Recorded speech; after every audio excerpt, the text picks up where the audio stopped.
Welcome to Uncommon Ground. I'm Talal Yassine. My guest today is someone who needs no introduction in the world of medicine or indeed Australia, but who deserves one that goes beyond the headlines, Professor Charlie Teo. Charlie is a world-renowned neurosurgeon whose name is not known for just pioneering surgical techniques, but offering hope where others won't. His career has taken him across continents from Australia to the US, India to Vietnam, operating on patients who have often been told they have no chance. He's trained surgeons from across the world, founded cutting-edge clinics and programs, and raised millions of dollars for brain cancer research for children. He's been a target of controversy and criticism, something you'll hear about in our discussion. However, no one can question his impact or the lives he's changed. This is a conversation with a man who's more than just a surgeon. He's a teacher, a fighter, and for many, a lifeline, including one of my brothers. Let's get into it. Charlie, how's my favourite coconut? Oh, I'm very good, thank you. Very good, very good. Why we say coconut? Well, let's start with the last engagement we had, which is me attending the Rebel Ball. Mm-hmm. And I got to say, and it was fundraising for research to brain cancer. Yes. And it was a great event. And the reason I'm calling you a coconut and still remaining friends is that the MC was welcoming everybody, and there was a band walking in with playing the Scottish bagpipes. And he said there was this guy looks like Charlie Teo, and I thought he was making a bad joke. And it turned out to be the famous Charlie Teo playing the bagpipes in a Scottish band. Yes. Tell me about that. Wearing a kilt, no less. Wearing a kilt and no underpants. Yep. So my parents were from Singapore. Yeah. One of the colonies of the mother country. Yeah. And I'm sure you are aware that many of the Chinese or many of the natives of those countries wanted to be more British than the British. Right. And in keeping with that, my father's name was Philip. Uh-huh. My mother's name was Elizabeth. I'm Charles. My sister's Anne. So we're all named after the royal family. And as part of that as well, he wanted me to attend a GPS graded public school. So I went to Scots College. At Scots College, he wanted me to row in the head of the river. He wanted me to play rugby, and he wanted me to be part of the Scots College pipe band. So I did. I started learning bagpipes when I was 9 years of age. I played them all through school. I went to Edinburgh with the school. And then there was a hiatus where I didn't play that bagpipes while I was in America for almost 10 years. But when I returned to Australia, I joined the Scots College Old Boys Pipes and Drums band. Wow. And I've since been part of that band, and we play on a regular basis. So how often would you play? You look pretty good.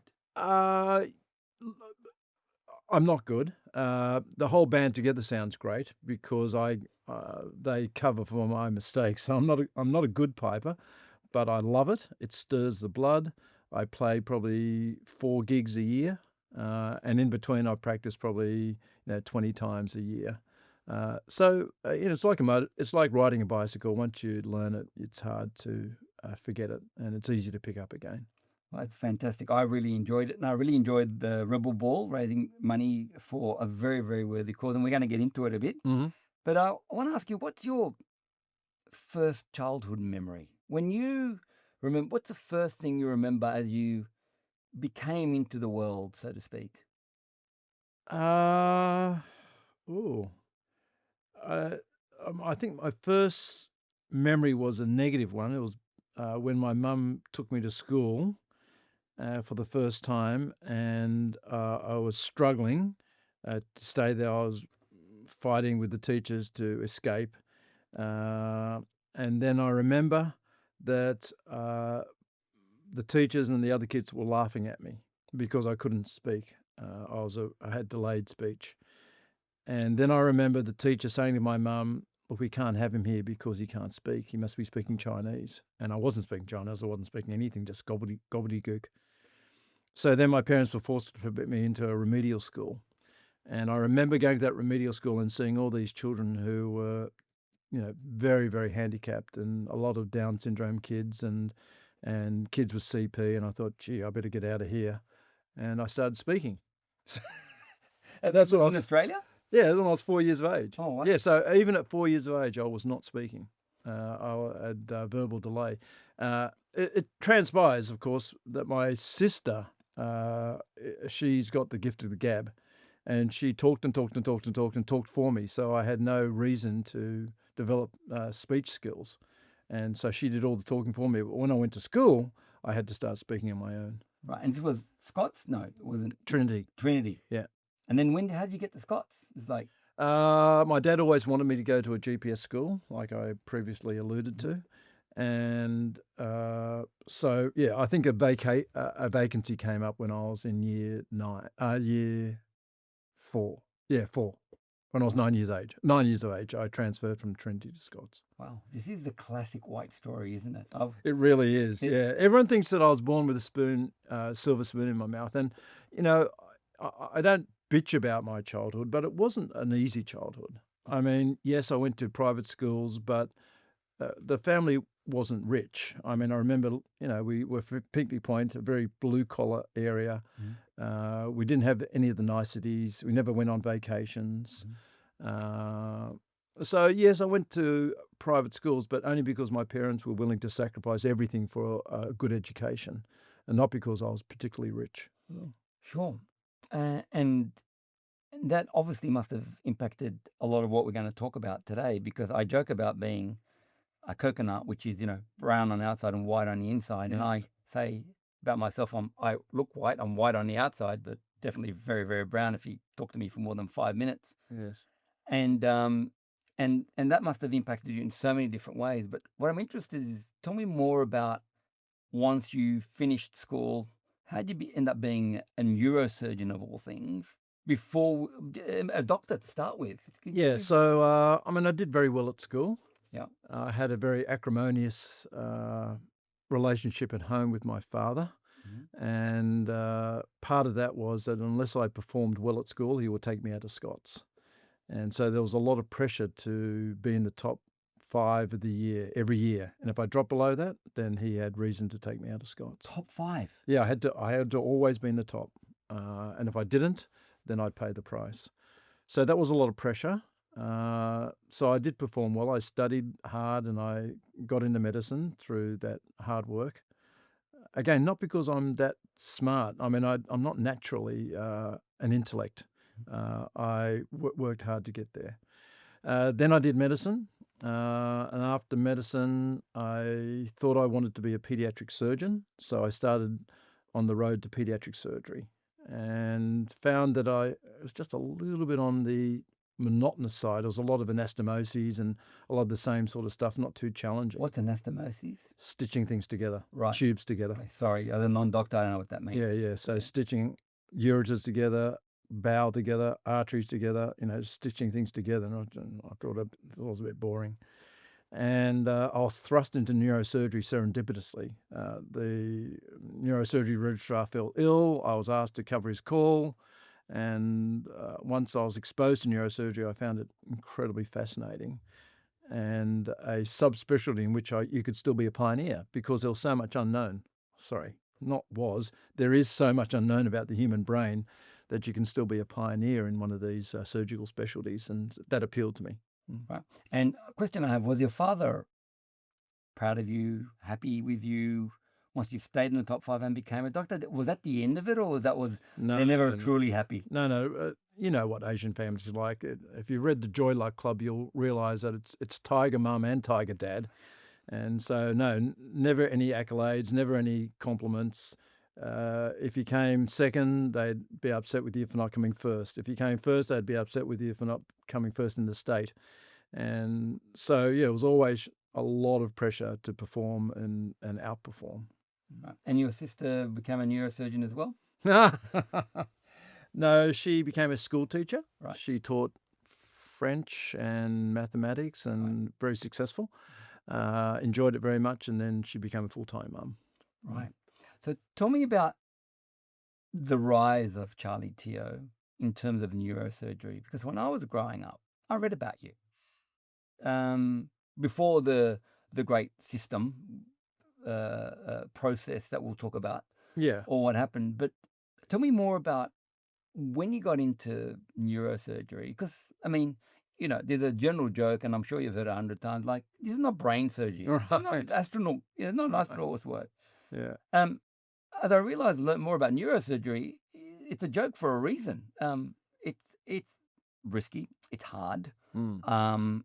it's all-consuming, and it's really complex. Yes. I'd love to hear more about your story and how you got in and what you ended up doing. As I read about you year in, year out doing major things. Yeah.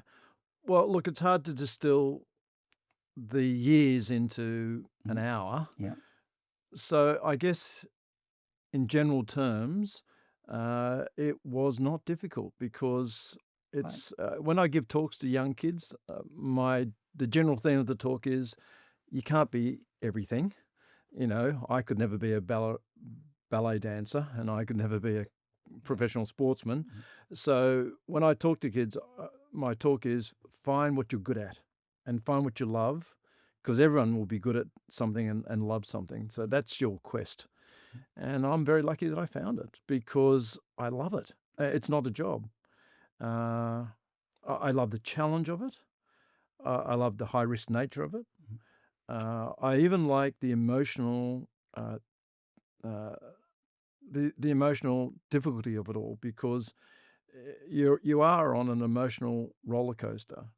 You might save someone's life, but within 10 minutes, a complication occur and they might die. You might see a tumor that you can take out and you can cure a patient, but the next patient, you can do the best operation and they'll still die because it's cancer. And so I actually enjoy all of that. I enjoy that. I'm good at it. And so when people say to me, a general question like you said, tell me about the rise of Charlie Teo, it's not really one of those stories of, I had to work really hard and make all these sacrifices and stuff. I did make sacrifices, but they weren't sacrifices that made me unhappy. They were sacrifices that, for my own pleasure, because, I just love it. I found my calling. Yeah. Indeed. And so, which is really interesting. I hear a lot of people say that who truly love what they do, because they, the work-life balance thing, they say, find work you love and there's no balance required. You're balanced to start with. Oh, no, I disagree with that because, when I had an audience with the Dalai Lama, the one thing I said to him, I said, look, I've got this internal struggle because I love my work so much that I could spend 23 hours out of 24 doing work, but I love my family and I could spend 23 hours out of 24 with my family. How do I resolve that internal conflict? And he was really good. He goes, look, when you're born, what do people yearn for? And what did they strive for in their life? And I thought, oh, gee, I better be philosophical. And I go, to make the world a better place. And he goes, no. He goes, to love and be loved. He goes, no. And he said, it's simple. People strive for happiness. They want to be happy. He goes, are you happy at work? I go, yeah, I love it. Are you happy with your family? Yeah, I love it. He goes, done. There should be no conflict. If you spend 90% of your time at work and 10% of your time at home, as long as you're happy, you've achieved nirvana. I mean, that's it. You've achieved what most people strive all their lives to achieve. Consequently, if you spent, 50% of your time at work and didn't enjoy it, in other words, you wanted to spend 90, but you only spent 50 and you're unhappy with that, then you're not going to be a happy father and you're not going to be happy in your social life. So that's going to be ineffective. So just be happy. Be happy that you're happy, and you've found your balance. Is happiness to you a state of mind, a choice, or a result of outcomes in your life?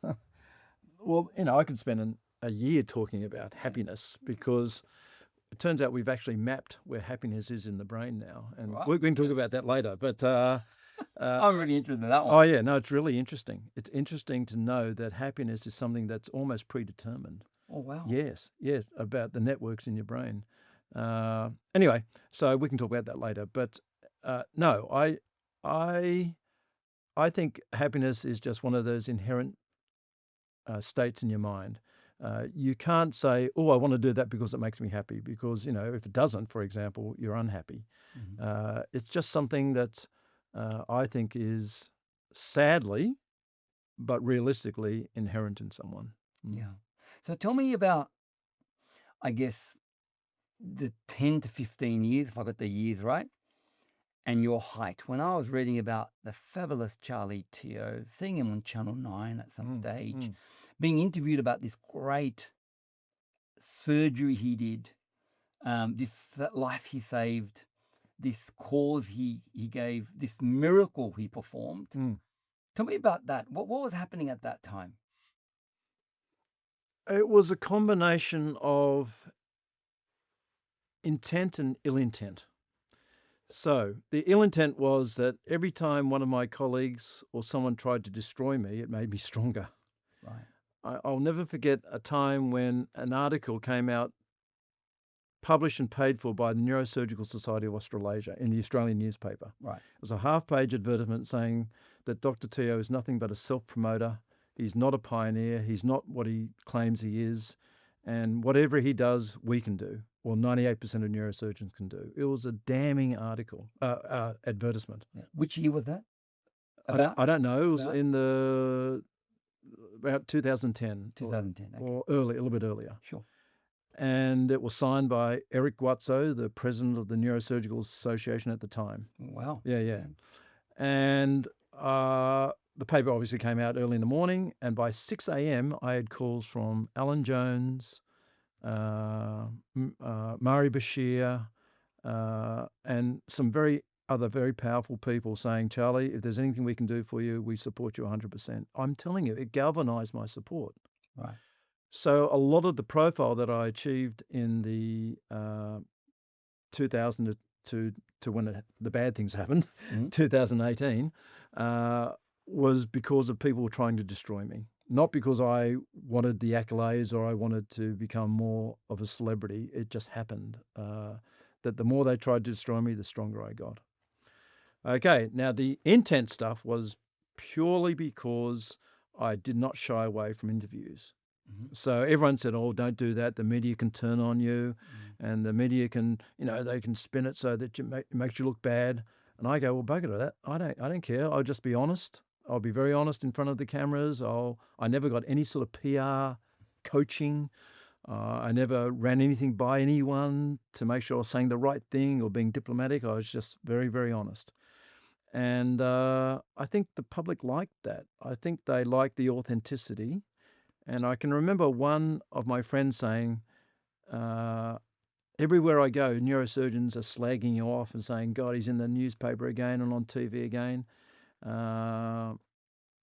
And he remembers saying to them to support me, well, at least you'll always know where you stand with Charlie Teo because he's just so honest. So, yeah, I did all those interviews. I didn't shy away from them. And everyone goes, well, you could have shied away from them to try and reduce your profile so you wouldn't have as much jealousy. And I go, yes, but every time I'm on TV, someone hears about me who is lying at home with a so-called inoperable brain tumor, and I can help them. So why wouldn't I not yearn for the publicity, but why would I shy away from it when it actually saves lives? And so the intention was always good, that the more profile I had, the more people would hear about me, the more people I could save. And the intention of my others, which was bad, actually made me just stronger and stronger. I think you've got the reputation for swinging the bat, the sword, whatever you want to say, in the interest of... The scalpel. The scalpel. I'm sorry. Yes, the scalpel. That's probably a better analogy. Because everywhere I go, and we don't go in the same circles. We went to Scots, I went to Granville Boys. There couldn't be more separated out in terms of the kind of school they were. Yeah. But even the lunch we had together, if you recall, the receptionist at the front, yes, had a story. There's always a Charlie Teo story. Yes, he saved my cousin. Yes, he saved my father. Yes, we went to him and said, you can't operate. And there was always, it wasn't about whether you saved or didn't save somebody. It's about the fact that you cared. Yeah. That was the underlying thing. And that's what I saw in you. And we'll talk about my brother as well. But you actually cared about what you did, and you did love it, and you clearly loved it, and you were good at it. And so But I could see why people would react badly, especially in the medical fraternity, because I've had the unfortunate experience sometimes dealing with the medical politics Yeah. that goes with it, and that's what I want to describe it as. Because I don't think it was racism only, but there was that jealousy and envy that really, I mean, comes through very strong in everything I've read and in terms of my research to come to this podcast. Yeah. But can you tell me about 2018? I mean, I want to really hear when you're really at that top doing those interviews, saving people's lives. Yeah. So, What happened? okay. Well, you have to take it back a few years. And in fact, if you take it back 20 years to 1999, when I returned from Australia, from the United States to Australia, it all started then. Within 6 months of getting back to Australia, I got a call from the then president of the NSA, who rang up and said, "Oh, hi, Charlie, how are you?" I'm good. He goes, "Look, I've got 20 letters of complaints on my desk about you from other neurosurgeons saying that you're taking out tumours that they called inoperable. What the hell do you think you're doing?" I go, "Hang on, what do you mean what I'm doing? I'm just doing what I'm meant to do. I saw this person with a tumour that I thought I could take out. I took it out. I'm getting good results." He goes, "Yes, but you're pissing off all your colleagues." And he said, "You've got to stop doing that. You just can't alienate all your colleagues." And, at that was one of those turning points where I could have gone, "Okay, you're right. I do want to maintain a relationship with my colleagues. I do want to get referrals from them. I don't want to have to fight them. So from now on, I'll do exactly what you say. If a patient comes in with an inoperable tumour, I'll call it inoperable, even if I think I can take it out." And if I'd done that, yes, it would have been the easy road.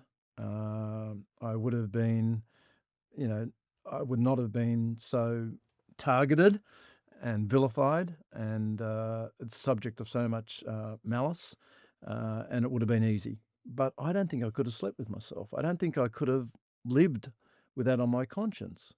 So that's when it all started, and it continued. I have a good friend who's a lawyer. He used to work for Cause as a senior partner, and he went to school with me. And I promise you, there was at least, I don't know, 10 times every year. That's once a month? No, more than that. Maybe 20 times every year we had to write some letter and defend me about a complaint from the governing bodies, not from patients, but from doctors and governing bodies. And so it continued and continued and continued. So I guess by the time 2018 came along, it was no surprise, because 2 years before that, a journalist from a newspaper had written a damning article about me, 4 pages. And he had interviewed all these neurosurgeons who said terrible things about me. And he said to one of the neurosurgeons, "If Teo is such a terrible neurosurgeon, why don't you do something about it?" And this neurosurgeon said, "Who wants to be seen as the person who kills Bambi?" Okay, so that set the scene.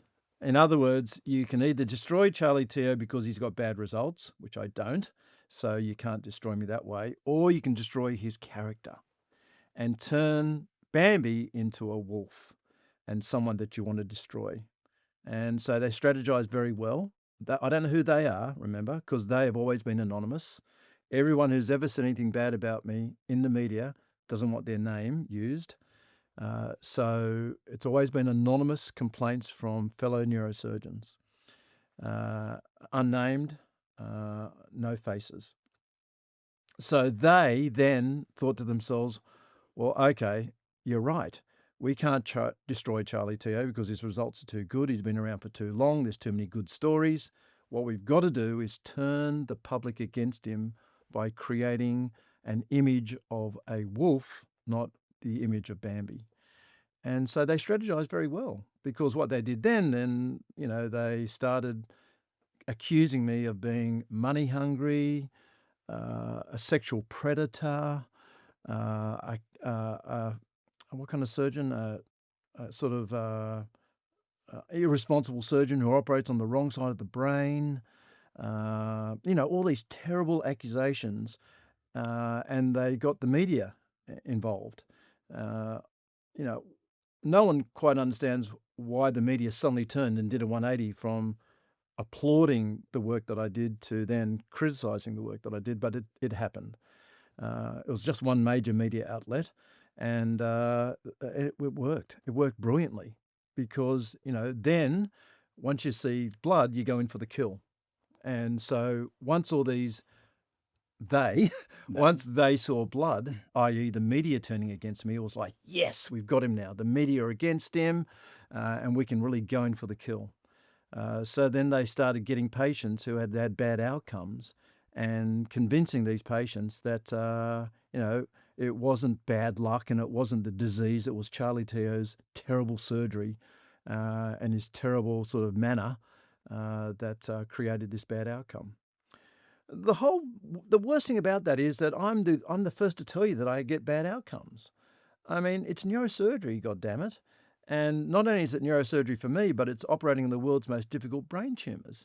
So I'm the first to tell you that, I get worse outcomes than most neurosurgeons because of the patients that I take on.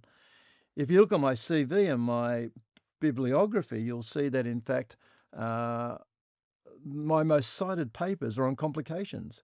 Complications associated with pediatric neurosurgery, complications associated with endoscopic surgery, complications associated with skull-based surgery. They're all there in my CV. So I'm well known throughout the world for actually underscoring, highlighting my complications so that other people don't make the same mistakes that I made. And then so to accuse me of these bad outcomes, it's like, hang on, they're bad outcomes. I'll be the first to admit it. But it wasn't because I, was drunk when I did the operation, or it wasn't because I didn't care about the patient. It wasn't because I tried to convince them to have surgery for money. It was because I actually cared for that person. I operated on them in their best interest, not in my best interest. I knew that it was, hard. It's going to be bad for me. But I thought I should give them a go and give them patient autonomy, respect their wishes that they wanted one last chance at surgery. And they used it against me. It was just the worst. It was the worst time of my life because they accused me of things that I absolutely stand against. Poor consents, for example. Oh my God. If you speak to my fellows, they'll tell you, these are neurosurgeons who come from overseas to train with me. Many of those neurosurgeons have said to me, Charlie, we've learnt so much from our 6 months with you, but the thing we've learnt most is the way you speak to your patients and you consent your patients. And whenever I teach my fellows, I teach them, you've got to horribilize. You've got to make sure you almost over-exaggerate the complications so that they are fully aware of the consequences of surgery. And then to be accused of actually not doing that was just so soul-destroying because it's a very thing that I do. It hits you right in the heart. It really did. Yeah. And I think I can be excused for feeling depressed, angry, during that time because it was terrible. I love my patients. I do the best I can for my patients. I always put them first before my own life and before my own professional life, my own family life. And then to be accused of doing the exact opposite, it was terrible. You were at the top of your game and then it's turned around. Yeah. And you were accused of, for a doctor, is do not do harm is the first rule. Yeah. You give your life to this and then all of a sudden, and there's two kind of prongs I want to explore here. One is, first complaints were from fellow neurosurgeons. Yes. There seems to be a constant theme. Your peers. Yes. And the second one, once the media got in, and I think it was Kate McClimate who Yeah. really, as an investigative journalist, Yeah. really sort of let's talk about the first one first, what is it with neurosurgeons or other doctors and peers? I've seen that so much that they're the first to bring you down, and especially people of, in your instance, Asian background. Yeah. Look, you can imagine I've done a lot of thinking about why. And sadly, I think a lot of it has to do with the sort of person who goes in medicine these days. So, I'm going to generate a lot of hatred by saying this, but it's the truth. And again, I always just tell the truth. It goes like this. in the olden days, people went into medicine for the right reasons. They wanted to help people. They weren't necessarily the smartest person in the classroom. They weren't necessarily the best technician in the classroom, but they had this heart in them that wanted to help. And that's why people went into medicine. Sadly, medicine being such an attractive vocation and, they earn good money, other people have started wanting to do medicine. And even if they don't, their parents want them to do medicine. So I remember doing a poll on my medical students in a group that I had, and okay, why is everyone doing medicine? And I promise you, without lying, more than half the medical students said they were doing it for the money, the prestige, or because their parents wanted them to do it. Very few of them said they did it because for the betterment of mankind or because I like helping people. Okay, so that's the first thing. You're getting the wrong sort of person into medicine. The second thing is that the sort of person who gets into medicine because you need such high marks is the sort of person who is not a risk taker. They're in fact a very good rote learner, or they're very good at regurgitating information because that's what you need to get a good mark in the HSC. So to get into medicine, you are not a risk taker, you are a regurgitator. Okay, when you're in medicine, you then have to toe the party line, because if you don't obey the professor and do what he tells you to do, then you'll fail. So in other words, again, it's rewarding someone who regurgitates information and punishing someone who goes against the stream, swims against the stream. Then, when you're a doctor, it's all about, these days, risk mitigation, medico-legal implications, and evidence-based medicine. So what happens then is that you have this person who is constantly told that he can't make a surgical decision or a medical decision unless there's evidence to back it up. And so who would or who can do something that no one else can do or no one else has done? If you do that, you're immediately held in this, in this position of liability. And so what happens is that if you get someone who comes along and breaks that mold, someone who goes, all I'm going to do is obey the patient's wishes. I don't care what the evidence says. If the evidence says I shouldn't operate on that tumor, but the patient wants me to, and I think there's a chance it could work, I'm going to do it. Well, that person is doing everything that everyone else is not doing. And not only are they not doing it, but they're told not to do it. So you either go, oh, that guy is pretty brave and he's doing something good. Let's upskill. Let's follow him. Or you destroy him. Now, which is easier? To upskill, to get out of your comfort level, or to destroy the person who's making you look like a sheep. And so, yeah, that's why they've got to do it. You've got to destroy people like me. Or You're else the black sheep that's making them look bad, and you're on TV every second night. Yeah, and not reporting the good results that they're not getting. Exactly. It wasn't me. It was my patients. My patients were coming out and going, this is a story worth telling. And again, everyone thinks it was me trying to, seduce the media. I never once went to the media. Sure, I didn't reject them when they wanted to interview me, but I never went to them.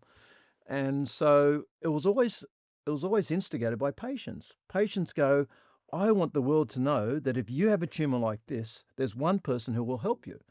You don't have to take no for an answer, and you should get a second opinion. And so they would go to the media. The media would come to me and say, would you mind telling us about the patient? Oh, yeah, fine. And so it made me look like I was a media whore, just going out and sort of, trying to get attention. But it was really the patients who were doing it because they felt compelled to tell their story. But my colleagues, of course, then held it against me. Like it at all. They didn't like it at all, no. And so it started in 1999, so it was a long build-up with your colleagues and in the media. But let's talk a bit about the media. Yeah. Because you told me some stories about, well, certainly Kate McClymont and others who really took a view and just would not be persuaded by any information. Yeah. So tell me about how Kate McClymont got involved, if you know, and what you did to try and, because this group became I mean, they were anonymous in some sense, but they became pretty obvious towards the end. Yeah. How did you deal with it, and how did it happen? All I can say is this, Okay. without getting sued or without someone gunning for me. I was told by several people of repute, and these are people who have a standing in the community or are fellow doctors, that they were approached by a journalist. That journalist then said to them, "Oh, I want you to tell me all about Charlie Teo." And this particular doctor, for example, goes, "Well, I operate with him. He's a great surgeon." And she goes, "No, no, no, no." She goes, "I don't want to hear the good stuff. I just want to hear the bad stuff." And then I heard that from another person who is the wife of a journalist. I heard it from another person. So clearly this journalist went around wanting the bad stuff. Didn't want to have a balanced story. Didn't want to put ethics into her article. She just wanted to hear the bad stuff. So that when people said to me, "Why don't you meet with this journalist?" I go, "I'm not going to meet with that journalist. It's clear the agenda. The agenda is she wants to destroy me. It's not going to be a balanced interview, and I don't want to defend myself anyway. I just, if I knew a journalist was going to come and interview me, sit with me for a day, listen to me talk to patients, watch me operate, I want them to come with a blank slate and to be objective, and not influenced by previous misconceptions." And so I refuse to meet with any of these so-called, ethical journalists. They're not. Look, the whole ethics in journalism has disappeared. I mean, this is another story, Talal, and I'm not an expert on it, but I can say this much, that I used to think journalism was all about reporting, but it's not. It's about now getting clicks. It's about selling papers. It's about popularity. It's about getting followers on social media. It's about getting people to, click on your story. And so it's all about the headlines. It's no longer about telling the truth, and it's no longer about giving a balanced opinion. It's all about getting clicks.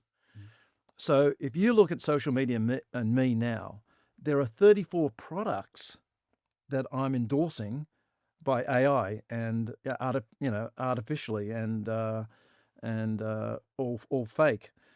I've died 4 times in the last month. I've been shot. I've been burnt in a house fire. I've had a car accident and some other death. And so what that tells me is that it doesn't matter about the truth anymore. All they know is that Charlie Teo and the news about Charlie Teo sells papers or sells, clicks. And so they'll report anything. Anything. I used to always think that the journalists there'd always have to be that a small element of truth with every story. And sure, they can embellish it and stuff, but there was always truth behind it. That is not the case. So you think it's a post-truth world? Oh my God, Talal, they were. Kate McClymont, I can mention her name because it's in the public. Kate McClymont said that I operated twice on the wrong side of the brain. I have never operated on the wrong side of the brain. Never. Wow. And yet she wrote that I had operated on the wrong side of the brain. Twice, not once, but twice. If I'd done that, I would have been sued. I've never been sued for operating on the wrong side of the brain. And anyway, you can't do it anyway these days. You can't do it because there's a thing called frameless geotactic guidance and all the lawyers know that if you use frameless geotactic guidance, it's a computer that cannot allow you to operate on the wrong side of the brain. So that's why it's never an issue. And for her to write that in the paper, headlines, reckless surgeon who has disregard for life, operates on the wrong side of the brain, not once but twice. That is totally false, total untruth, total lie. And totally hurtful. Yes, and it had its desired effect. The desired effect was to destroy my character and my reputation, and it did that. But she wouldn't know you personally. So No, she's never met me. And never interviewed you either. No. So how must it made you feel? And was it her headline that says Charlie Teo hit with medical malpractice lawsuit? They're all her headlines. They're all her headlines. Yeah. So with one journal. Yes, it appears like it's one journalist. No, there's been other journalists who've written bad things about me, but they're all from Fairfax, yeah. Right. So it's the one company, basically. Yes. And so, but how did that make you feel at the time? Because I'm trying to contextualize it. Because in reality, you're operating around the clock. You're operating on, uh, you're doing operations that, you're the black sheep in the sense of the industry and the profession, so to speak, for neurosurgeons. If you could, so you thought if you could help, you would, and you take the risk, but you'd explain, you'd get informed consent, Yes. as they say in law. You'd talk to people. Yes. How did that feel then? It was not only a knife in my heart, it was a knife being twisted in my heart, because again, that's something that I stand against. I stand against misinformation. I stand against false promises. All those things that they accused me of, I had a witness in the room, but the lawyers turned it around. So one of those patients who accused me of being overly optimistic, I had another neurosurgeon in the room who then swore on the Bible, under oath, that I considered the patient properly.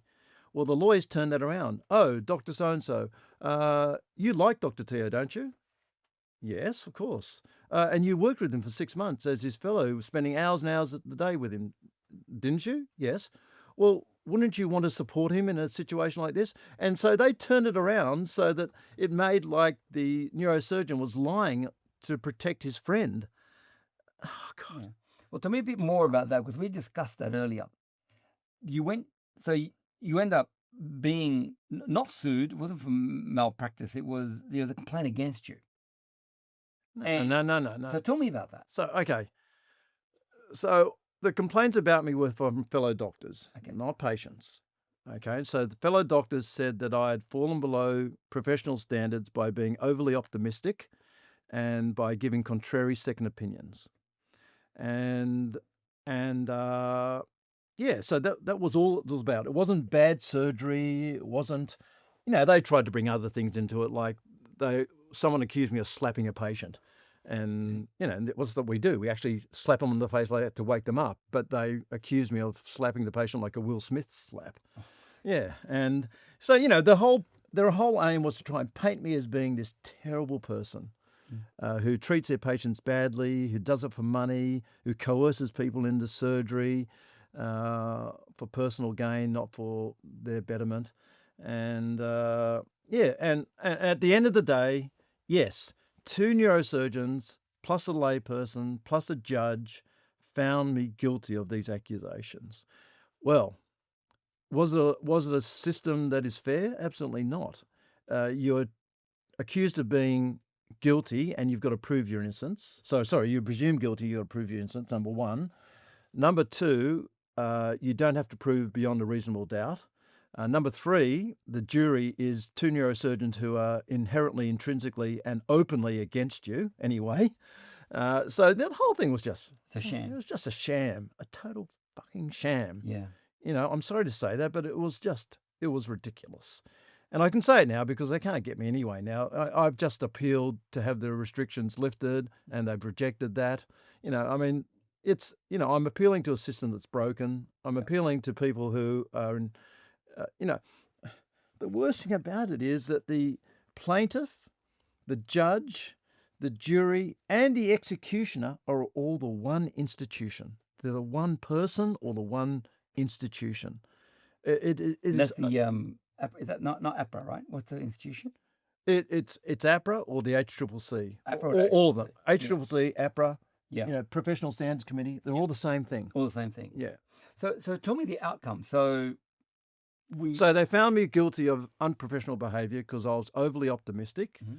In other words, I told a patient that the risk of this surgery was about 6% of death. Mm-hmm. And the 2 neurosurgeons on the board said I should have said the risk of surgery was 70%. The risk of death was 70% because in their hands it would have been. Yeah. In other words, I'm not allowed to tell my patients my figures. I have to tell them the figures of the average neurosurgeon, which is fucking bullshit. Yeah. But you can see how that will piss those neurosurgeons off. If you're saying that, and which I've heard you a couple of times, and I agree with you, I don't dispute what you're saying. You see how it'll piss them off because... No, I don't see it. I don't see it, Tal, because we're meant to be in medicine for the right reasons. Mm-hmm. And if I tried to do something that I'm not skilled at, like spinal instrumentation, my complication rate would be 10 times higher than a spinal surgeon's. and I'll be the first to admit it. So if I'm doing brainstem surgery where no one else does it, and my complication rate is 6%, and their complication rate is 70%, I wouldn't feel bad about the surgeon who had a 6% complication rate. I'd refer patients to them. That's what I'd do. I wouldn't try and destroy them. And, you know, I know you're not that mentality, but from their perspective, you're saying you're 10 times better than them. And the argument is, of course, so that's what I do. I do that all the time. Yeah. That's where I operate. You don't do that. You Yeah, might but be good at doctors something can't else. say that. You know, when you listen to the news, you hear sportsmen saying, yeah, I played really well that day, and I was a better tennis player on the day. Imagine if you heard a surgeon going, yeah, I'm a great surgeon, and I got a great result, and I'm a better surgeon than the other person. Fuck, you can't do that. Yeah. You're going to be destroyed for doing that. Which is what happened. Which is what I did. What I did. Yeah, what happened So- to me? So, but you can still operate in Australia. You haven't been disbarred from Australia. Well, no one found me to be a bad surgeon. So even Kate McClymont, I've heard her say publicly that he's a skilled surgeon. So no, and I wasn't on drugs. I didn't do anything bad. So the outcome of the Professional Standards Committee was that I should be reprimanded. So they did that. They reprimanded me, slap on the wrist, and then they put restrictions on me. And the restrictions were not onerous, so reasonable restrictions. And the restrictions were that if you're going to do these high-risk operations like brainstem gliomas and recurrent malignant brain tumours, we want you to get a second opinion. Fine. That's fine. I accepted that. Here's the trouble. They knew that those restrictions would equal taking away my license completely because I couldn't find anyone to be my supervisor or to give me a second opinion. And every time I did come up with someone, they'd find a reason to say, no, they can't do it. So There's a system against you, effectively. The system was against you. their restrictions were worded such that they knew that it wouldn't be just a reprimand, it would be, me not being able to operate. Because I've gone back to them, I said, listen, those restrictions were very reasonable if I could find a supervisor. But every time I ask someone to be my supervisor, they say, look, Charlie, we'd love to be your supervisor, but our medical legal company says we can't. Why? Because if we say you can do the operation and there's a bad outcome, the patient can potentially sue me. Or if we say you can't do the operation and the patient dies, then the patient can potentially sue me as well. So it's a legal financial insurance got a complication now. That Yes. It's just stopping you from doing Yes. surgery in Australia. Yeah. Let me ask you a question about why'd you do it? For me, specialist doctors really, and as much as they love their patients, and they do, and do great work, top 1% earners, you could have had a really nice life. You could have had many yachts and many boats and many houses. You could have just sailed through and said, I'll work within it. Maybe I'll stretch the system slightly, but I'll work within it. But you rejected it outright. You said, listen, I'm not going to do that. Why'd you do it? Well, again, I'd like to big note myself and say because I'm just such a great person, but it wasn't that. I really, truly thought that all doctors did it. So I naively went into medicine thinking, oh shit, from this point on, you've got to sacrifice your own life for the patient's life and the patient's well-being. So it wasn't a decision made with, gee, I'm going to take the risk. I'm going to sacrifice my own professional career for my patient's sake. It was just a natural thing. I go, well, if that was me, and a patient came to me and said, I know I'm going to die, but I'd like to give it one last chance and I want you to be the surgeon. Okay, yeah, great. So I'm going to treat my patients the way I'd like to be treated by a doctor. Let me just explore that a bit and be a bit challenging on that, because I guess, and I'm fascinated by this with rebels with a cause, because I said, I accept everything you say 110%. But when you're looking down the barrel of the whole system burning you up, besmirching your reputation, taking you out financially, impacting everything you've built, including your not-for-profit. Yes. And surely there must have been something in the back of your mind saying, can I do something different? Surely they must have given you an off-ramp somewhere. Yep. Did they? Yes, of course. I could have towed the party line. I could have called all those tumours inoperable. I still could if I wanted to. If I wanted to. And not only that, I've had pressure. my loved one, people who have been very closely associated with me, people who I have a lot of respect for, have said to me, Charlie, just don't do it. Just don't do it anymore. You've got to preserve your own life now. You've got to preserve your own well-being, your own professional livelihood, etc., etc. And so these are people who love me and want to see the best for me. And no, I just can't do it. I cannot do it. I can't see a patient with a tumor that I believe I can operate on and say no, I can't do it. I just can't do it. Okay. Yeah. So what are you doing now? You're now not operating Australia, but I understand you're operating globally. Tell me a bit more about that. Yeah. Well, We've lost you to Australia. yeah, you've lost me to Australia, but thankfully, neurosurgeons who I've trained and other neurosurgeons who knew my reputation have seduced me and encouraged me to operate in their countries. Mm-hmm. So initially it was Spain, and then South Africa and America and a few other places. South America, sorry, not America. And now it's mostly China. So what's happened now is that I hate to say this, and I don't want it to really go down on record, but the point is that if you can operate in an environment of support and kindness, as opposed to an environment of having to watch your back and vilification and persecution, it improves everything. My soul is replenished. I'm happier. I can concentrate on the disease and the operation and not have to worry about, what's going to happen to me. I've got supportive colleagues who are learning from me. I'm sorry, but I've realized now that, how in the hell did I do it for so many years with so much pressure on me? So in China and Spain and South America now, you've got a full sort of practice there, so to speak, and you fly in and fly out. Oh, it's just even better than that. Tell me about it. For example, okay, so let's talk about brainstem gliomas. Brainstem gliomas are terrible tumors. So it's bad to have a brain tumor, but if it's in the brainstem, it's in an area about the size of your thumb, through which every nerve has to run to the spinal cord, and it's called tiger country. So no one goes there, and understandably so. It's just so high risk. But I did many, many years ago. I've got the largest series of brainstem gliomas in the world, and I've published them, and the results are very good. And so when I was operating at Duke University, that's all I was doing. I was teaching them how to do brainstem gliomas. And similarly in Spain, I was doing a lot of brainstem gliomas, and now in China. Okay, so think about this. A 15-year-old boy from the country, father can't even write. He has to sign with his fingerprint. Sitting at home with a brainstem glioma, getting so bad that he loses so much weight that a 6-foot-tall 15-year-old boy is now weighing like 43 kilograms. So he's close to death. He can barely breathe. And it's the sort of case that no one in the world would do.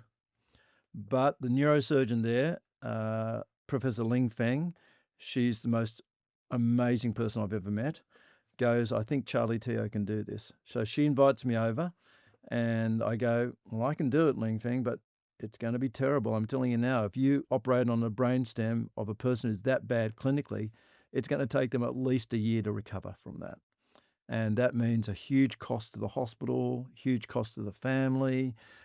Everyone has to be on board because it's very easy to lose spirit and to think that they're not going to recover. And she goes, do it. I want you to do it. The guy's going to die otherwise. And he wants to do it. So I took it out, and lo and behold, can't move a thing afterwards. He's on a ventilator, can't move anything.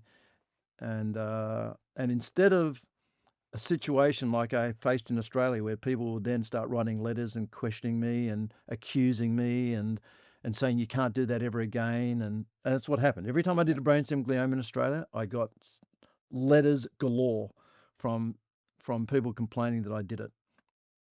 Okay. Last week I see him. It's been 2 months since his operation. He's moving all 4 limbs now. And so what Ling Feng has done is embarked on an incredibly aggressive neurorehabilitation program. She gives him hyperbaric oxygen every day. She gets the physios in there. She invites doctors from other cities to come and teach them how to work his lungs properly so he can breathe well and stuff. And oh my God, it's just So different to Australia. It was just so Does Boyle make it? comforting. Yeah, oh no, he's going to make it. Yep. No, he's going to walk again. He's going to Wow. he's going to be independent. Yeah. Wow. Yeah, in 2 months, if he can move all 4 limbs, he can work his computer screen. He's got a tracheostomy in. He's off the ventilator. That means in 6 months' time he'll be walking Wow. off the ventilator. And there's no other place in the world where he would have got that opportunity. And they're in China, right? Yeah. In China. Yeah. Well, let me talk to you about something a bit more personal, and that relates to one of my brothers. So, to put it in context, if you remember, we had lunch, and then you have this, I don't know, practice of you want to be dropped off, then picked up, and I said, oh, I'll drive you back to your practice. And I kind of mentioned one of my brothers had chronic fatigue syndrome. And he got all excited about, well, I think we can help him. And, because chronic fatigue, there's almost no diagnosis, and definitely the prognosis is, well, we don't know. Mm.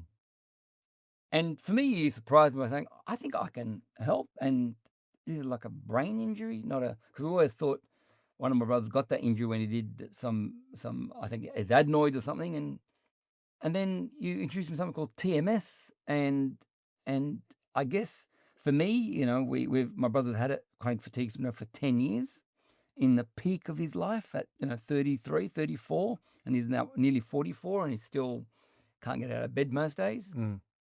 Tell me about what you end up doing with TMS and brain surgery, stopping brain surgery and doing this kind of, because I think that's be fascinating for most people. Yeah, no, it is fascinating, and it's a good note to end the discussion on because it's a very positive note. I don't know if you want to end it or not, but we're nearly there. Okay. So the positive note is that everything happens for a reason. And I know when you're going through hard times, you're thinking, oh my God, what's the reason? It couldn't be worse than this. But everything happens for a reason. And so what I hoped was that there was going to be something good that came out of all the bad. And the good that came out of it was that because I couldn't operate in Australia, I had spare time.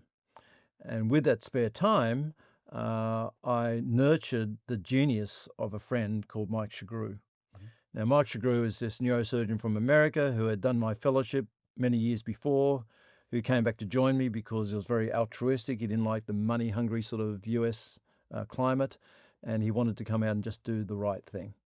So, come and join me, Mike. And but because of the politics of neurosurgery, of course, he was my partner, so they wouldn't give him a license to practice. And anyway, so through their malice and through the malice directed against me, both of us had spare time. And in that spare time, there was a project started by Barack Obama called the Human Connectome Project, where Barack Obama goes, I think we should discover the last frontier. And the last frontier is the human brain. Okay. And it's put a lot of money and research into remapping the human brain. But the article that came out as a distillation of all that research was impossible to translate into clinical care. So I said to Mike Shagru, I said, Mike, can you take the Human Connectome Project and turn it into an app? And he goes, yeah, if you give me enough support. So we gave him support. We got the best data scientists in the world, and we put them all in a room with Mike Shagru, and he came up with a product that can now completely change the whole approach to all brain disorders. And as a general rule, psychiatrists and neurologists can't visualize or quantify diseases that have no structural basis. So in other words, a disease like schizophrenia, for example, if you did a structural scan, in other words, an MRI scan or a CT scan on someone with schizophrenia, it looks normal. But clearly the brain isn't normal. Well, what Mike Shagru did was create a product that can now scan someone with schizophrenia, scan someone with depression, anxiety, all these diseases, and actually see abnormalities. It's called a resting state functional MRI scan, and we can now give a patient with that condition a personalized map of their brain showing that they've got areas that may be functioning abnormally, even though they're structurally normal. Okay, once we have that information, you can take many different technologies, including transcranial magnetic stimulation, TMS, and you can then target these abnormal areas rather than, shooting into the dark. So these maps turn on the lights so you can actually treat patients in a personalized, patient-specific manner. Your brother, for example, with chronic fatigue syndrome, has a scan. We see areas of the brain that are overactive or underactive. We then take the magnet and we can either stimulate or inhibit those areas to create a more normal brain, normalize the brain. And in so doing, the results are pretty phenomenal. We've published our results now with depression, anxiety, head injury, stroke, and the results are very, very good using these maps. Why? Again, not because of my genius, because it is actually what we've always wanted, and that is a map or some sort of target that we can specifically aim at with these patients. And with your brother, we found these different targets in the brain that were overactive or underactive. We've treated them TMS. And the latest news on your brother, I haven't actually spoken to him, but all the technicians in the office said that he's feeling better already. Oh. So it is life changing. If I haven't had a chance to speak to him either, but it's absolutely life changing, and it's really interesting that this hasn't been mapped before. This is new. Because chronic fatigue syndrome which is what my brother has, is almost just recently recognised just as a condition, and we never thought it would be with a disease of the brain. We always thought it would trigger something genetically. Yeah, and it's not the only one. We are finding now that many of those diseases that were never even given a name or recognition. There's a thing called pandas and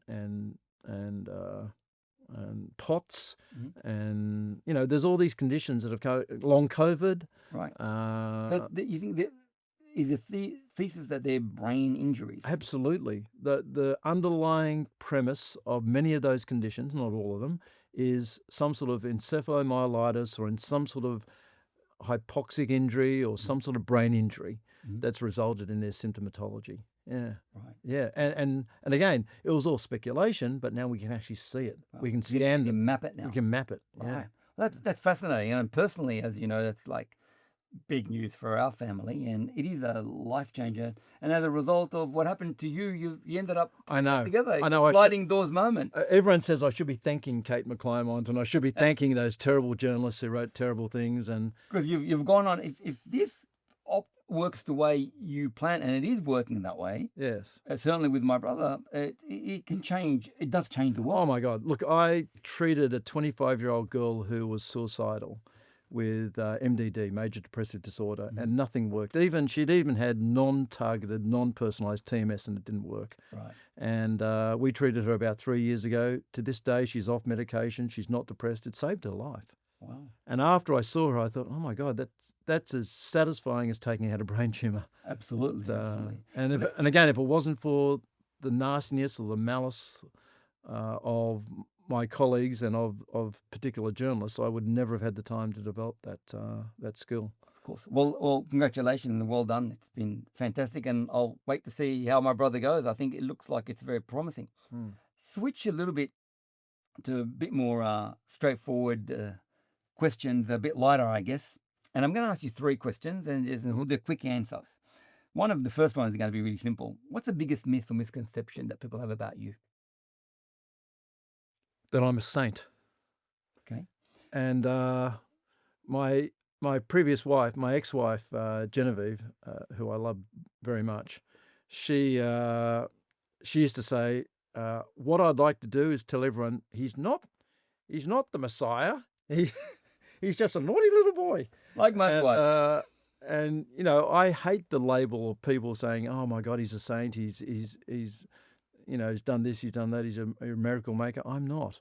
All I am is a person who did what I thought every doctor should do, and that is treat their patients well. and with respect and autonomy. That's all I did. And I just happen to have the skills of being a good surgeon as well. But you know, I hate being put up on a pedestal as being this, you know, fantastic person, this godlike figure when I'm not. You know, I'm not at all. What's your guilty pleasure? One you can talk about. Well, no, look, all my guilty pleasures are X-rated, I'm afraid. Okay. We'll leave it at that. No, I guess riding my motorbike at high speed. Yeah. Okay. Yeah. I mean, I love that. To stay alive on a motorbike, you have to be focused. So it means that you can, everything else in your mind has to be put aside to stay alive. And so it's a great form of meditation, really, riding at speed. And yeah. Right. And what's one thing you can't live without? My current partner. She's her name's Tracy, and you know, she has been an absolute stalwart. You know, she has been my rock of Gibraltar through all the hard times. She's stuck by me. It's been very hard for her because everyone thought she was a gold digger. Everyone thought that she broke up my marriage, and she didn't. She stuck by me. We've broken up more times than we've been together because, you know, it's I'm a hard person to live with, and I don't know. I guess I thought that I was such a failure because, you know, when you get a divorce, it's almost like, God, I'm a failure. You know, I made a pledge to keep that marriage going until death do us part, and I failed. And so then to take up another relationship, it's like, why would I do that? I failed at my marriage. Why would I even think I can do it again? And so it's been very difficult, but she has stuck by me 100%. That's fantastic. Yeah. Last question, one-line answer. You're going through surgery ward, and you bump into a 24-year-old Charlie Teo. What's the one thing you'd whisper into his ear? Okay. Can I modify it a little bit? Modify away. Okay, so always take the high road. Now, I've always taken the high road, and look what it's got. Look where it's got me. So that's the modification. The modification is always take the high road, but don't be naive. Don't think that right always wins and evil doesn't prevail. Sadly, evil prevails. I mean, you know, it's just a fact of life. So I guess be a little bit more realistic about life. Don't be so idealistic. Yeah, okay, yeah, that's what I'd say. Look, don't be so because I used to always think, oh, you know, right will always win, and if I take the high road, then they can't get me, and you know, just do the right thing by other people, be kind, and everything will be great. No, I'm sorry, not necessarily. No. Well, Charlie Teo, it's been a pleasure talking to you. I love talking to rebels with a cause, and you are certainly one of those. You actually have a rebel ball to top it off. And thank you for your time today. No, it's a pleasure. Thank you for your time. Thank you. Thanks for listening. If you've got something out of this conversation, I encourage you to share it, rate it, or leave a review, as it really helps others find the show. And if you're not already subscribed, hit that button on your podcast app or on YouTube at Talal Yassine. We drop new episodes every fortnight, each one a deep dive with someone who isn't afraid to speak their mind and stand their ground. Until next time, stay curious, stay grounded, and don't be afraid to challenge the status quo.